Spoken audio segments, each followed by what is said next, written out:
Hello aspirants, ఈ వీడియోని last వరకు చూడండి. ఇండియన్ జాగ్రఫీలో one of the important river గురించి అండ్ ఒక కన్జర్వేషన్ ప్లాన్ గురించి చెప్తాను. అండ్ చాలా చాలా ఇంపార్టెంట్ మన ఎగ్జామ్ ఓరియంటేషన్లో.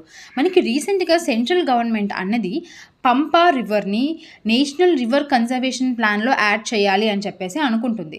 సో అసలు మనకి నేషనల్ రివర్ కన్జర్వేషన్ ప్లాన్ ఎప్పుడు వచ్చింది అంటే 1995లో వచ్చింది. దీనికన్నా ముందు మనకి గంగా యాక్షన్ ప్లాన్ అని చెప్పి ఒకటి తీసుకొని వచ్చాం. అది 1985లో వచ్చింది. అంటే 10 years తర్వాతనే మనకి నేషనల్ రివర్ కన్జర్వేషన్ ప్లాన్ వచ్చింది. ఈ యొక్క ప్లాన్లో ఏం చేస్తారంటే రివర్స్ని వాళ్ళు కన్జర్వేషన్ చేస్తారు, పొల్యూషన్ నుంచి కాపాడడము అట్లా మెయింటైన్ చేస్తారనమాట. అలా మనకి పంపా రివర్ని కూడా యాడ్ చేయాలనుకుంటున్నారు. పంపా రివర్ ఎక్కడుందో చూద్దాము. అండ్ ఆల్సో మీకు డౌట్ రావాలి, ఏపీ జోగ్రఫీ మీద మీకు ఐడియా ఉంటే మీకు డౌట్ వస్తుంది, మనకి కూడా పంపా రివర్ అనేది ఒకటి ఉంది కదా అని చెప్పి. సో ఆ డిఫరెన్స్ ఏందో చెప్తాను, లాస్ట్ వరకు చూడండి. ఓకే, మనకి పంపా రివర్ జనరల్గా అయితే కేరళలోని 3rd లాంగెస్ట్ రివర్ అండి ఇది. ఓకే, పంపా రివర్ అనేది. అండ్ దీనికి సంబంధించిన ఒక ఇంపార్టెంట్ పాయింట్ ఏంటంటే మనకి శబరిమలై ఉంది కదండి, లార్డ్ అయ్యప్ప స్వామి టెంపుల్, అది ఈ యొక్క రివర్ యొక్క దాని మీద ఉంటుందన్నమాట.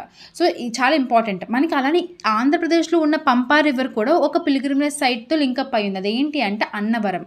సో అందుకు గుర్తుపెట్టుకోండి, ఆంధ్రప్రదేశ్లో పంపా రివర్ పైన ఏ గుడి ఉంది, అదే కేరళలో ఉన్న పంపా రివర్ పైన ఏ ఒక టెంపుల్ ఉందనేది గుర్తుపెట్టుకోండి.